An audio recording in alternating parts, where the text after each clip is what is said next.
Hello everyone. तो आज हम करने वाले हैं चैप्टर 3 दैट इज प्लांट्स।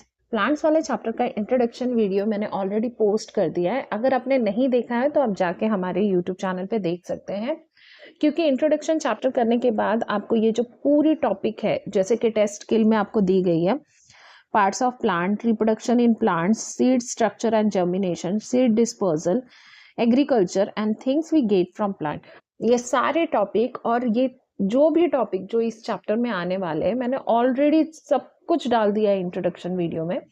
आप जाके वहां से देख सकते हैं। और अगर आप हमारे चैनल में फर्स्ट सब्सक्राइबर है, मतलब पहली बार हमारा चैनल वॉच कर रहे हैं एंड टॉपिक देख रहे हैं, तो प्लीज़ मेरी यही रिक्वेस्ट रहेगी कि आप चैनल को सब्सक्राइब कर लीजिए, लाइक कर लीजिए। तो चलिए चैप्टर स्टार्ट करते हैं। Hello everybody, my name is Shruti और यहाँ पे हम साइंस ओलंपियाड के चैप्टर 5 के जो आपकी टेक्स्ट बुक है, वर्कबुक जो आप यूज़ करते हो एमटीजी की, हम वो सॉल्व करने वाले हैं। तो इसे ध्यान से पढ़िएगा। फर्स्ट 10 क्वेश्चंस हम यहाँ पे मैं आपको समझा के सॉल्व करूँगी। अगर आपको कोई डाउट रह जाता है तो do comment me in the comment section. और यही रिक्वेस्ट रहेगा कि अगर आपको ये वीडियो अच्छा लगा हो तो प्लीज़ चैनल को लाइक एंड सब्सक्राइब करने के साथ साथ आप कहाँ से हैं मुझे ये भी बता दीजिएगा कमेंट सेक्शन में।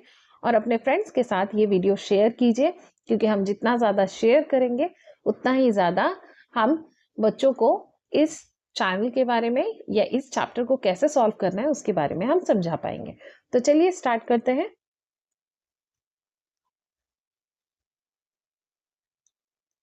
First question first. तो यहाँ पे हम क्या करने वाले हैं, देखने वाले हैं कि क्वेश्चन क्या पूछ रहा है और उसके अकॉर्डिंग आंसर क्या होना चाहिए। तो यहाँ पे आपको पूछा है select the incorrect statement about the seed dispersal. तो सबसे पहले जानते हैं सीड डिस्पर्सल क्या होता है। सीड डिस्पर्सल का मतलब होता है सीड का एक जगह से दूसरी जगह तक जाना, फैलना और नए प्लांट्स का रिप्रोडक्शन होना। तो ये बहुत सारे तरीके से हो सकते हैं, वाटर से हो सकते हैं, एयर से हो सकते हैं, एक्सप्लोजन से हो सकते हैं। एक्सप्लोजन का मतलब फटना, सही आप समझ रहे हैं। कभी कभी कुछ ऐसे भी होते हैं, मतलब जैसे कि आप दाल की खेती में देख लो या फिर पी का प्लांट देख लो, तो उसमें क्या होता है, अंदर जो है ना गर्मी होने की वजह से, अगर गर्मी नेचर में बहुत ज़्यादा है और अंदर के सीड्स जो है वो सूख चुके हैं, तो वो एक्सप्लोड हो जाता है। मीन्स एक्सप्लोजन होने की वजह से वो दूर जाके गिरता है, जिसके वजह से नए प्लांट की रिप्रोडक्शन होती है। इसे एक्सप्लोजन कहते हैं। ठीक है, तो यहाँ पे हमें इनकरेक्ट स्टेटमेंट को फाइंड आउट करना है। तो चलिए पहला रीड करते हैं। यहाँ पे बोला है coconut seed are disperse by the wind. तो ये सही है, कोकोनट सीड जो है वो वाटर से डिस्पर्स होता है, वो हेवी होता है एंड वाटर के फ्लो से ही, क्योंकि विंड से भी नहीं हो सकता एंड किसी एनिमल्स के थ्रू भी नहीं हो सकता। नंबर बी में आपको बोला है cotton seed are dispersed by the animal. Cotton seed मैं आपको बता दूं, अगर आपने रुई के बीजों को देखा है तो वो इतनी हल्की होती है कि वो इजीली हवा में उड़ते हुए कहीं पे भी जा सकती है, डिस्पर्स हो सकती है, तो उसे एनिमल्स की जरूरत नहीं है। ओके, तो ये एक इनकरेक्ट स्टेटमेंट है। आगे देखेंगे, P ports disperse seed bye explosion. तो ये भी सही है कि मैंने अभी बताया था, पी के जो पोर्ट्स होते हैं उसमें अगर मान लो कि हीट जनरेट हो जाती है तो वो एक्सप्लोड हो जाते हैं। फिर बोला गया है maple seed are dispersed by the wind. तो ये भी सही है।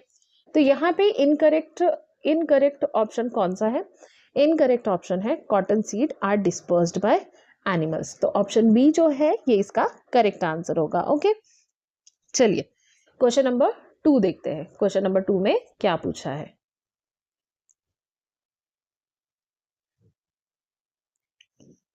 तो क्वेश्चन नंबर 2 में आपको बोला है categorise the following list of plant into the kharif and the rabi crop.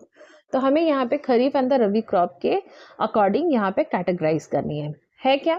तो यहाँ पे है बीन, बीट, राइस, ग्राम, मेज, मस्टर्ड एंड सोयाबीन। ठीक है, तो मैंने खरीफ एंड द रबी क्रॉप के बारे में आपको उसमें बताया है पहले के इंट्रोडक्शन वीडियो में, आप चाहे तो वहां जाके वॉच कर सकते हैं, आपको सब कुछ क्लियर हो जाएगा। तो क्रॉप्स जो विंटर सीजन में उगाए जाते हैं, ठीक है, उसे हम रबी क्रॉप कहते हैं। मेनली ये नवंबर से लेके अप्रैल के महीने तक होता है जो हमारा रबी क्रॉप होता है। ठीक है, तो फॉर एग्जाम्पल अगर हम रबी क्रॉप की बात करें तो रबी क्रॉप में क्या क्या आते हैं? वीट आते हैं, रेडिश आते हैं, मस्टर्ड, ग्राम, ग्राम का मतलब दालें।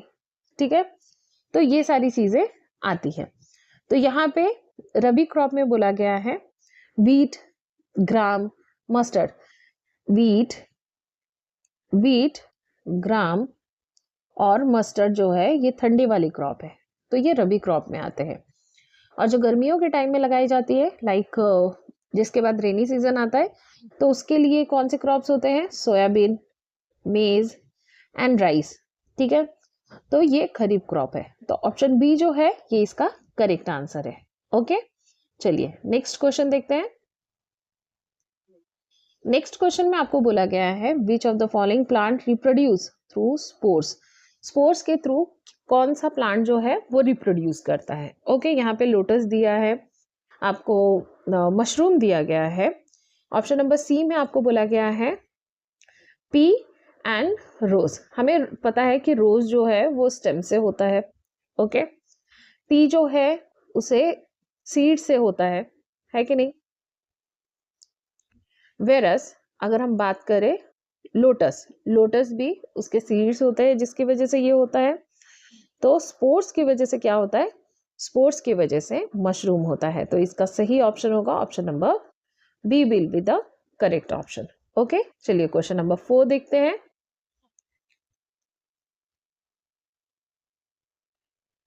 क्वेश्चन नंबर 4 में आपको बोला है, तो यहाँ पे हम क्वेश्चन नंबर 4 देख लेते हैं। क्वेश्चन नंबर 4 में आपको यहाँ पे सीड दिखाया गया है, राइट?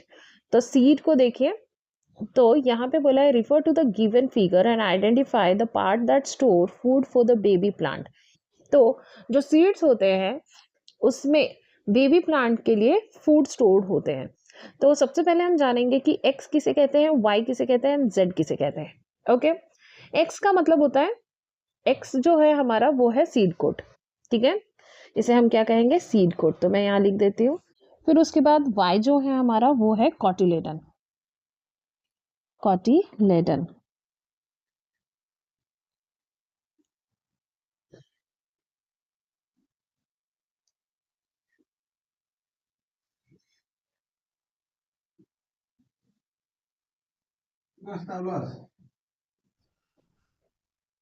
जेड जो है वो है हमारा एम्ब्रॉय।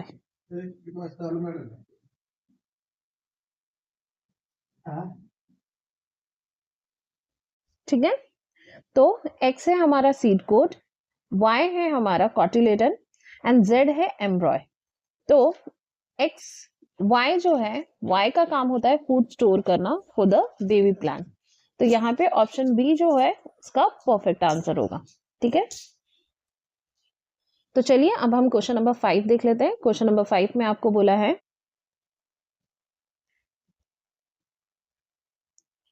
क्वेश्चन नंबर 5 में आपको बोला है I am a plant that produce by my leaves edges grow birds that fall and develop new plant, who am I. तो यहाँ पे बोला है मैं वो प्लांट हूँ जो रिप्रोड्यूस करता है, मतलब एक न्यू प्लांट को जन्म देता है थ्रू लीव्स के थ्रू आता हूँ। और मेरे जो लीव्स के एजेस हैं वो अपने में ही ग्रो होते हैं, उसी में ही बर्ड्स आते हैं। And that fall and develop, अगर वो गिर जाए, वो बर्ड्स अगर गिर जाए तो वो नए प्लांट में डेवलप हो जाता है। तो यहाँ पे मैं फोटो दे देती हूँ बायरोफैलियम का। तो पी जो है वो सीड से उगता है, हिबिस्कस जो है वो उसके स्टेम से भी उग सकता है, और रोज जो है वो उसके स्टेम से उगता है, वेरस बायरोफैलियम जो है वो लीफ से उगता है। ओके, तो नंबर बी जो होगा वो उसका करेक्ट आंसर होगा। ओके, चलिए क्वेश्चन नंबर 6 देखते हैं।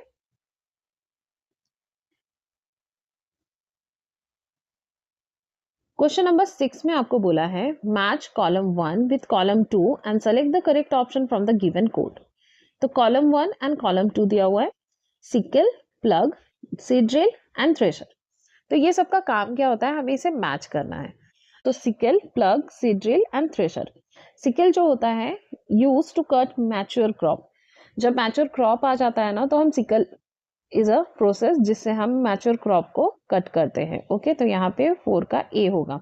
प्लग का मतलब होता है, plough means to loosen up the soil.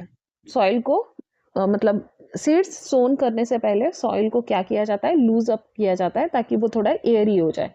तो यहाँ पे 3 का बी या बी का 3 समझ लीजिए। सीड ड्रिल का मतलब होता है to sow seed in the soil, उसे हम सीड ड्रिल कहते हैं। तो 2 का सी होगा। फिर नंबर डी, थ्रेशर। थ्रेशर का मतलब होता है कि जब हम ग्रेन को उसके स्टाल्क मतलब उसके छिलके से अलग करते हैं उसे हम थ्रेशर कहते हैं। तो 1 का डी होगा। चलिए नेक्स्ट पेज में देखते हैं ये किस ऑप्शन से मिलता है।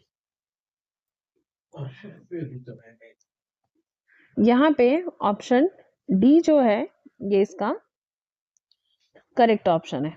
Okay, let's see the question number 7।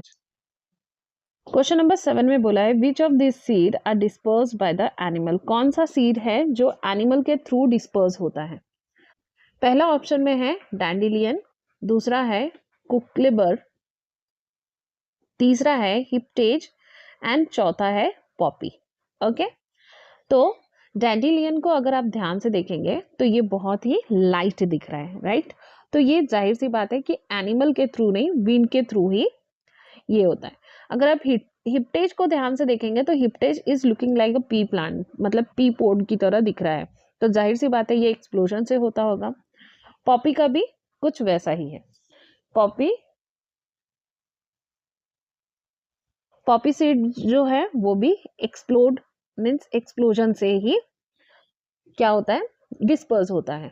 लेकिन कुकलबर आपने देखा होगा कभी कभी, अगर आप कहीं जाते होंगे फार्म में या फिर कहीं पे भी गए तो एक कपड़ों में ना ऐसे कांटे वाले एक सीड चिपक जाते हैं, तो उसे हम कुकलबर कहते हैं। तो ये बहुत जल्दी ही किसी के स्किन में लग जाता है, किसी के फेदर में, एनिमल्स के।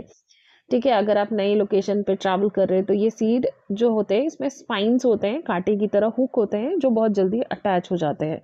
तो यहाँ पे ऑप्शन बी जो है ये डिस्पोज होता है थ्रू एनिमल्स। चलो क्वेश्चन नंबर 8 देख लेते हैं।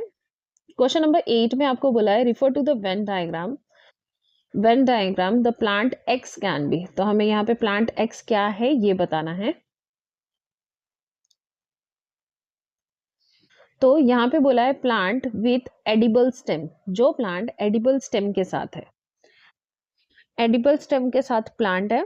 एंड दूसरा बोल रहा है plant that reproduce through vegetative part, तो उसका वेजिटेटिव पार्ट भी है। तो यहाँ पे ऑप्शन हमें दिया है potato, sweet potato, carrot and beetroot. तो यहाँ पे प्लांट विथ एडिबल स्टेम, तो स्टेम की अगर हम बात करें तो पोटैटो एंड स्वीट पोटैटो की बात हो रही है क्योंकि वो एडिबल स्टेम है। Carrot is not a stem, right. Plant reproduce through vegetative part, तो हमें पता है पोटैटो जो है उसके वेजिटेटिव पार्ट उसी में ही होते हैं जिसे हम आइज कहते हैं, अब बर्ड भी कह सकते हैं। तो ऑप्शन ए जो होगा वो उसका करेक्ट आंसर होगा। ठीक है, चलिए क्वेश्चन नंबर 9 देखते हैं। क्वेश्चन नंबर 9 में आपको बोला है refer to the given statement and select the option that correctly fill in the blanks in them. तो आपको इसे करेक्टली पढ़ना है एंड इसका correctly fill in the blanks आपको डालना है। तो यहाँ पे आपको बोला है help in the process of germination by softening the seed coat. Seed coat को कौन सी चीज है जो सॉफ्ट करती है ताकि वो जर्मिनेशन के लिए हेल्पफुल हो सके। जाहिर सी बात है सीड कोट सॉफ्ट होगा तभी जाके अंदर का प्लांट जो है, वो जो बेबी प्लांट है वो बाहर के तरफ आएगा, है कि नहीं। तो वो है वाटर। तो सॉफ्टनिंग का काम कौन करता है, वाटर करता है। तो वाटर यहाँ पे भी है एंड यहाँ पे भी है। क्वेश्चन नंबर बिट 2 में आपको बोला है dash is essential for the embryo to convert stored food into the energy during germination. तो क्या एसेंशियल होता है एम्ब्रॉय के लिए ताकि वो जो स्टोर्ड फूड है उसे एनर्जी में कन्वर्ट करके उससे जर्मिनेशन कर सके। तो ऑक्सीजन की बहुत जरूरी होता है, लेकिन यहाँ पे एयर दिया हुआ है। ठीक है, तो हम आगे देखते हैं। इसमें बोला है dash is the process by which the seed grow into the seedling. कौन सा प्रोसेस है जिससे सीड जो है वो सीडलिंग में कन्वर्ट होता है। तो हमें पता है जर्मिनेशन वो प्रोसेस है जिससे सीड जो है सीडलिंग में कन्वर्ट होता है। तो यहाँ पे भी जर्मिनेशन है, यहाँ पे भी जर्मिनेशन है। फिर बोला है dash provide food for the baby during the germination until it's grow into leaves. जब तक वो ओन लीव्स में कन्वर्ट नहीं होता तो कौन सी चीज हेल्प करती है उसे फूड प्रोवाइड करने में। तो वो है कॉटिलेडन। यहाँ पे सीड कोट है तो सीड कोट नहीं होगा, कॉटिलेडन होगा। तो ऑप्शन नंबर ए जो होगा ये इसका करेक्ट आंसर होगा। ठीक है, चलिए क्वेश्चन नंबर 10 देख लेते हैं।